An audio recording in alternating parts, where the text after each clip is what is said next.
Assalamualaikum warahmatullahi wabarakatuh. Pada kesempatan minggu ini saya akan menjelaskan sedikit introduction ya, jadi pendahuluan terkait dengan pengecoran logam. Nanti lebih detailnya akan dibahas di pertemuan selanjutnya.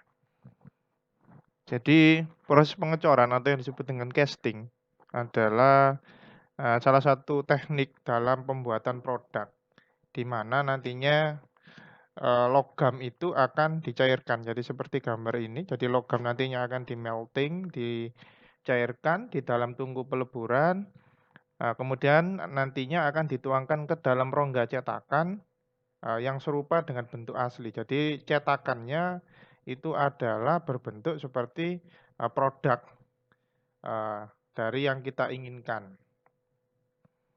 Nah, kemudian pengecoran itu juga dapat diartikan sebagai suatu proses manufaktur yang menggunakan logam cair, serta cetakan untuk menghasilkan bagian-bagian, dengan bentuk yang mendekati bentuk geometri akhir dari sebuah produk jadi.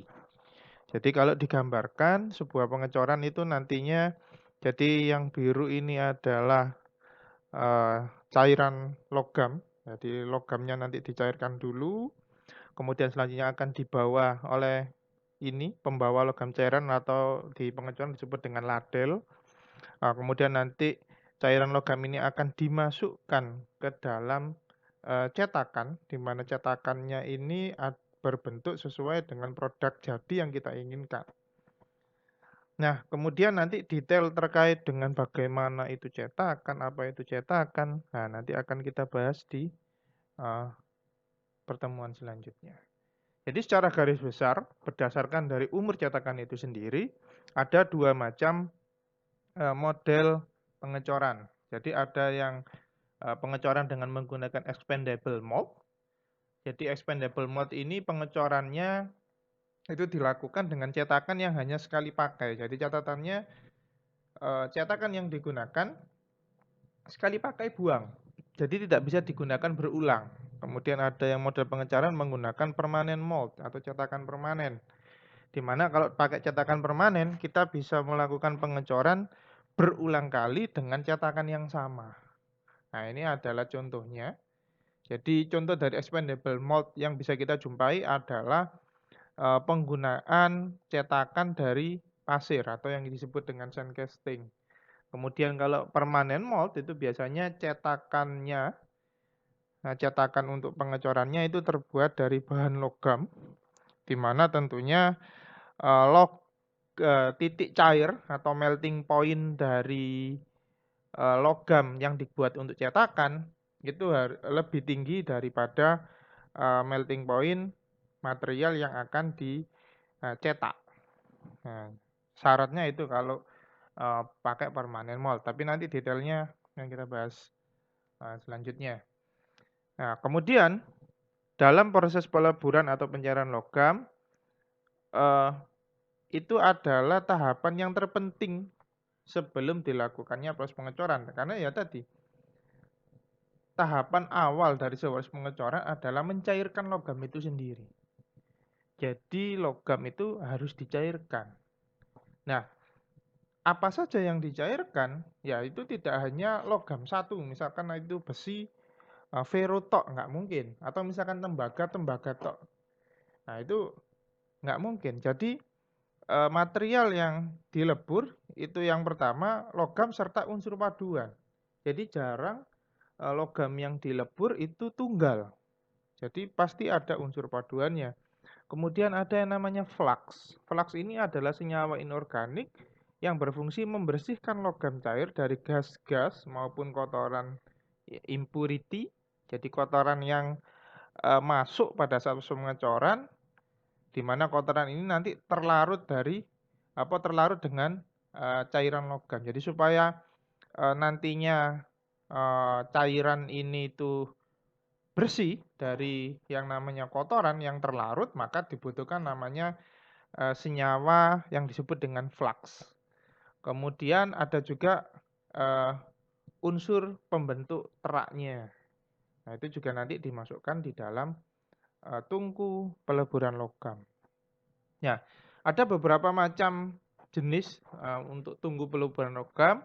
Namun secara umum ada 4, yakni tungku busur listrik atau yang disebut dengan electric arc furnace. Kemudian ada tungku induksi atau disebut dengan electrical induction furnace. Kemudian ada tungku crucible yang disebut dengan crucible furnace. Dan yang terakhir adalah tungku kupola yang disebut dengan cupola furnace. Jadi gambar yang ada di samping berikut ini adalah contoh dari electric induction furnace. Nanti kita bahas satu-satu ya terkait dengan tungku peleburan. Jadi yang pertama adalah tungku busur listrik atau yang disebut dengan electric arc furnace, di mana laju peleburan dan laju produksi yang dapat dihasilkan itu tinggi. Selanjutnya tingkat polusinya itu dia lebih rendah dibandingkan dengan tungku lain. Nah, kenapa laju peleburan tinggi dan tingkat polusinya rendah? Karena bisa dilihat pada gambar berikut. Sumber panas itu langsung ditembakkan melalui elektroda. Jadi yang 3 batang ini yang saya sebut dengan elektroda yang nantinya akan menghasilkan panas.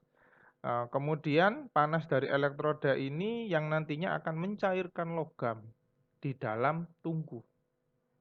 Jadi karena proses pemanasannya langsung ke logam yang akan dicairkan, maka di sini laju perubahan atau laju produksinya bisa lebih tinggi. Karena apa? Logam bisa lebih cepat cair.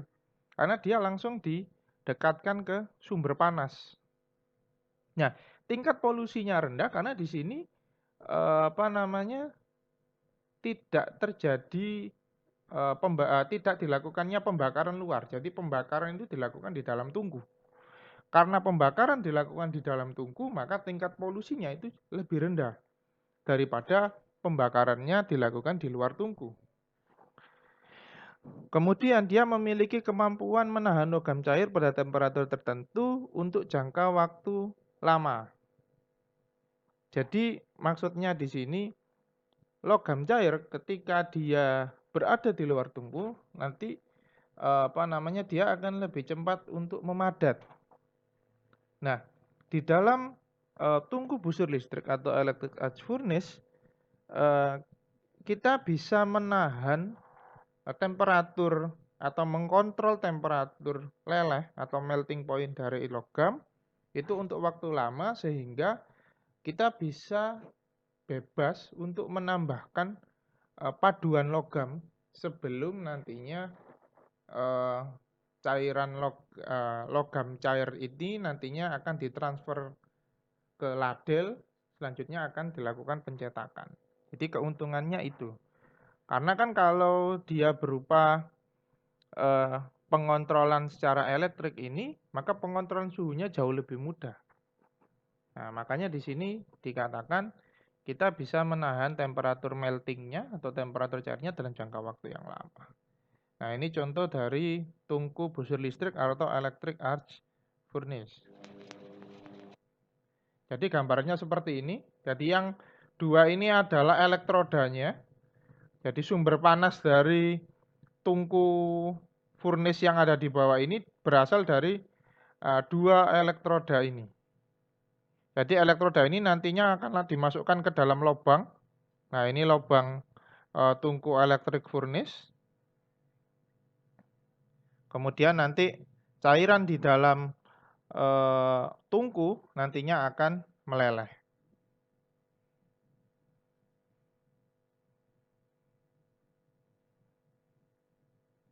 Jadi gambaran nyatanya seperti ini untuk tungku dari electric arc furnace. Selanjutnya adalah tungku induksi atau electrical induction furnace. Nah, ini kalau tungku induksi ini dia banyak digunakan pada industri pengecoran kecil karena bisa dilihat di sini. Jadi ini crucible. Crucible itu adalah tungku untuk melelehkan logam. Nah, di luarnya crucible ini sudah dililit dengan coil electric induction. Nah, sehingga dikarenakan crucible-nya itu sudah dililit oleh electric induction coil, maka logam itu nanti akan meleleh dikarenakan peningkatan suhu yang disebabkan oleh induksi listrik pada crucible. Nah, biasanya model pengecoran ini dia digunakan untuk pengecoran logam non-ferrous. Selanjutnya, dapat juga digunakan untuk keperluan superheating guna memperbaiki mampu alir dari logam cair. Jadi, maksudnya dia untuk nambah kemampuan alir dari logam untuk pengisi cetakan. Jadi, untuk menjaga suhu dari cairan logam sebelum masuk cetakan. Selanjutnya, mampu menahan temperatur konstan untuk jangka waktu yang lama. Nah, ini sama seperti yang tadi. Dikarenakan pengontrolan panasnya itu dari energi listrik melalui koil, kalau yang di sini melalui koil, kalau yang tadi itu melalui elektroda. Jadi bedanya itu ya, kalau pakai yang sebelumnya tungku besi listrik dia pakai elektroda sebagai sumber panas untuk melelehkan logam, tapi kalau di tungku induksi atau electron induction furnace kita pakai electrical induction coil untuk dapat melelehkan logam.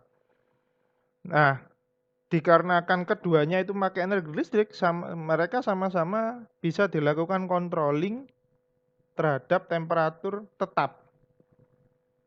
Dan kita mempertahankan temperatur tersebut untuk melakukan menambahkan unsur paduan pada logam. Nah, seperti yang kita inginkan tujuannya itu. Kenapa kita perlu menahan temperatur konstan dalam jangka waktu yang lama. Nah, jadi modelnya seperti ini. Nah, jadi yang ini adalah metal charge, jadi tempat isian dari logamnya. Di luarnya metal charge ini ada coil. Kalau ini yang skala industri ya. Jadi di luarnya ada coil. Jadi ini adalah cooling coil. Jadi untuk coil untuk pendingin. Kemudian di luarnya ada induction coil. Nah, induction coil ini yang nanti akan menyebabkan panas. Nah, kemudian ini ada refractory lining. Nah, dia ini penahannya ya, apa wadahnya lah. Itu disebut dengan refractory lining. Jadi wadah melting logamnya. Kemudian ini sput adalah tempat untuk isian, untuk mengisi logam ke dalam metal charge. Jadi secara realnya bisa kita lihat di gambar yang ini. Jadi bisa dilihat bahwasanya ini yang disebut dengan metal charge tadi. Nah, kemudian yang refractory lining itu yang kuning ini. Jadi wadahnya itu disebut dengan refractory lining. Kemudian di dekat refractory lining ada cooling coil. Jadi ini coil pendingin, makanya dia lubang ya. Ini untuk coil pendinginan, dan di luarnya coil pendinginan ada induction coil. Itu nanti yang sebagai sumber panas.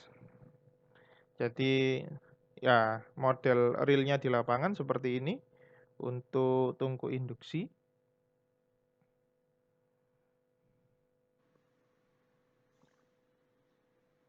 Nah, ini gambaran di pabriknya untuk electrical induction furnace. Nah, ini yang tadi saya sebut dengan ladel atau perangkat pembawa dari cairan yang cairan logam panas tadi. Jadi bisa jadi ladelnya itu dia pakai induction tadi untuk menahan temperatur dari cairan logam supaya dia tidak solid atau tidak membeku. Jadi ada yang perangkat membawanya itu ada model seperti itu. Hal itu dilakukan jika jaraknya jauh. Tapi kalau jaraknya dekat ya nggak perlu. Jadi cukup ladel, kemudian ada perangkat pembawa ladelnya. Nah, ini tungku induksi listriknya.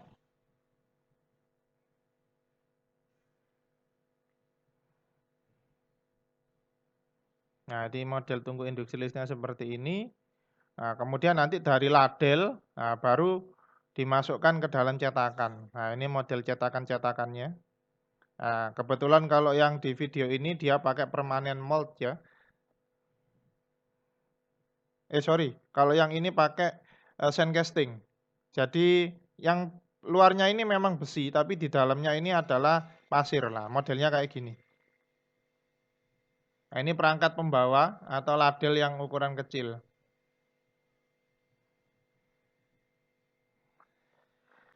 Oke, selanjutnya adalah tungku crucible. Nah, tungku crucible ini adalah tungku yang digunakan secara luas sejak awal sejarah pengecoran. Jadi tungku ini tuh sangat sederhana ya, atau tungku yang paling sederhana. Jadi dia ada crucible-nya. Jadi crucible itu ya modelnya seperti ladle itu. Kemudian ini ada burnernya. Jadi burnernya itu ya untuk apa? Api lah, api yang digunakan nantinya sebagai sumber panas. Jadi ini ada gas dan burner. Nah, nanti crucible ini akan dibakar. Jadi dia pembakarannya di luar. Karena pembakarnya di luar, maka nah, berkebalikan dengan yang pakai listrik tadi. Dia otomatis apa namanya polusinya cukup tinggi, kemudian laju peleburan dan laju produksinya rendah karena uncontrol. Kita ngontrol apinya kan kesulitan. Kita butuh apa namanya temperatur berapa. Nah, jadi bedanya itu daripada yang electrical tadi. Jadi proses pemanasannya itu dia bisa menggunakan berbagai jenis bahan bakar, ya, di mana bahan bakar itu nanti digunakan untuk bakar ya, untuk menghasilkan panas yang nantinya melelehkan logam di dalam crucible. Kemudian keuntungannya dia bisa portable ataupun atau dipindah-pindah, tapi dia juga bisa menetap. Kemudian dia bisa digunakan untuk logam ferro maupun non ferro. Jadi kalau di crucible controllingnya hanya apakah logam itu sudah melting atau belum, hanya itu yang bisa kita lihat. Kita nggak tahu temperaturnya itu berapa, ataupun mau kita lelehkan pada temperatur berapa tidak bisa kita tentukan. Jadi metode untuk melihat apakah itu melting atau tidak ya pakai metode visual kalau pakai tungku crucible. Nah, ini model atau contoh dari tungku crucible. Jadi pemanasannya di luar ya, di luar tungku. Nah, ini contoh dari tungku crucible. Jadi ini sangat sederhana ya. Ya, ini perangkat apa namanya? Ini burnernya. Nah, kemudian ini adalah perangkat pembawa gasnya.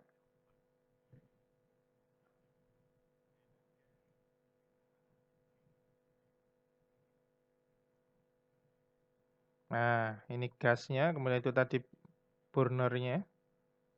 Nah, ini bahan bakarnya tadi ya, yang mau digunakan untuk membakar. Nah, ini adalah isian di dalamnya, kayak gini. Ini crucible-nya, di mana crucible ini nanti tempatnya kita melakukan melting atau pelelehan logam. Kemudian yang di sekeliling ini adalah batu tahan panas. Jadi dia pakai bukan pakai logam ya, tapi pakai batu tahan panas.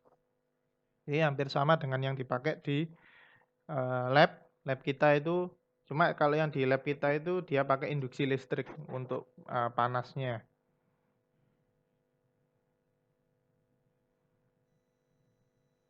Nah, ini modelnya seperti ini. Jadi dia memang dipanasi pakai gas ya. Jadi gasnya itu dikasih tekanan sehingga menghasilkan temperatur tinggi untuk melelehkan logam.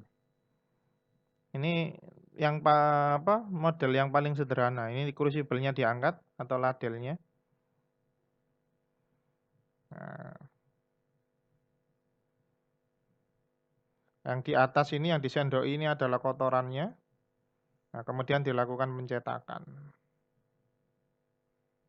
Nah, ini hasil dari benda cornya. Oke, yang terakhir yakni tungku kupola atau kupola furnace. Dia terdiri dari saluran atau bejana baja yang vertikal, kemudian dilapisi oleh batu tahan api. Nah, jadi modelnya seperti ini. Nah, jadi panas itu dia dihasilkan oleh pemanasan di bawah. Dia dapat beroperasi secara kontinu dengan laju peleburannya itu tinggi kapasitas produksi untuk logam cair ini sangat besar karena tungku Coppola ini dia biasa digunakan di pabrik-pabrik baja yang skala besar ya. Karena dia ini di proses yang paling awal di dalam proses pembuatan besi dan baja. Karena dia campuran yang digunakan untuk di di melting atau dilelehkan adalah iron ore atau batu besi, kemudian ada limestone-nya serta ada coke-nya. Jadi iron ore, limestone dan coke itu masih berupa bentuk awal besi didapatkan dari tambang.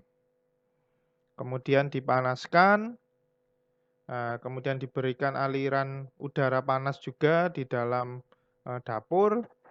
Selanjutnya nanti cairan yang meleleh itu nantinya akan turun ke bawah, kemudian slagnya atau buangannya itu nantinya akan ngendap di atasnya, sehingga nanti dibuang di sisi yang lain untuk slagnya.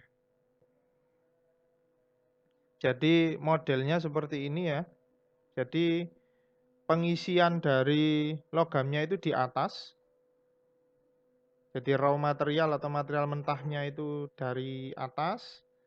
Nah, makanya di sini ditambah ke bawah, maka suhu suhu pemanasannya itu dia tambah tinggi. Jadi yang paling bawah ini sampai 1900 derajat Celcius. Kemudian di dalam tungku ini juga nantinya akan diberikan udara bertekanan. Jadi udara panas yang bertekanan diberikan di dalam tungku ini juga untuk mempercepat proses pembakaran. Nah, kemudian nantinya cairan logam ini nantinya akan keluar di sebelah bawah dari dapur kupola. Jadi kalau isiannya di dalam dapur kupola, jadi yang atas ini ada raw materialnya, kemudian ini adalah selang tempat untuk udara panas yang bertekanan untuk ditiupkan ke dalam dapur kupola. Kemudian ini adalah refractory bed atau landasan dari refraktorinya. Kemudian dia ada water cooled grid. Nah, ini untuk pendinginan di luar dari refraktori. Kemudian di sini ada fuel-nya, di mana fuel ini yang nantinya digunakan sebagai sumber bahan bakar dari burner untuk menghasilkan panas. Jadi modelnya pembakaran luar ya. Kemudian ada combustion chamber-nya. Selanjutnya ada graphite injection. Graphite injection ini dia untuk menginjeksikan grafit supaya kotoran-kotoran yang menyertai pada saat proses peleburan dia bisa diikat oleh grafit sehingga nantinya akan dibuang melalui slag hole atau lubang slag. Nah, sehingga yang bagian bawah itu hanya dihasilkan murni dari besi yang telah mencair tanpa adanya slag atau lapisan pengotor. Nah, ini contoh video dari dapur kupola. Jadi dapur kupola ini sangat besar ya. Furnace-nya. Kalau kalian ke Surabaya, kemudian kalian lewat daerah yang setelah pom bensin perbatasan Surabaya Gresik ya, yang arah masuk Surabaya. Nah, itu di sebelah kanan itu ada pabrik baja. Nah, yang dapur kupolanya itu kelihatan dari dari jalan. Itu tinggi sekali. Jadi memang kapasitas untuk dapur kupola ini besar. Dan memasukkan materialnya itu dari atas.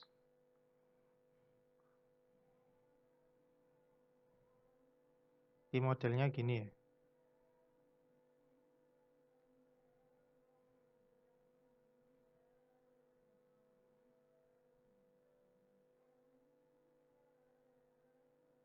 Jadi coke, limestone, metal, jadi semua ya, batuan, kemudian ada logam yang lain itu nanti dimasukkan ke dalam dapur. Jadi satu. Nah, ini melting point-nya keluar, kemudian dimasukkan ke dalam ladel untuk yang di bagian bawah. Baik, demikian untuk introduction, jadi pendahuluan dari proses pengecoran logam. Nah, nanti detailnya akan kita bahas di pertemuan selanjutnya. Nah, demikian perkuliahan hari ini yang dapat saya sampaikan. Nah, jika ada kurangnya saya mohon maaf. Saya akhiri pertemuan minggu ini. Wassalamualaikum warahmatullahi wabarakatuh.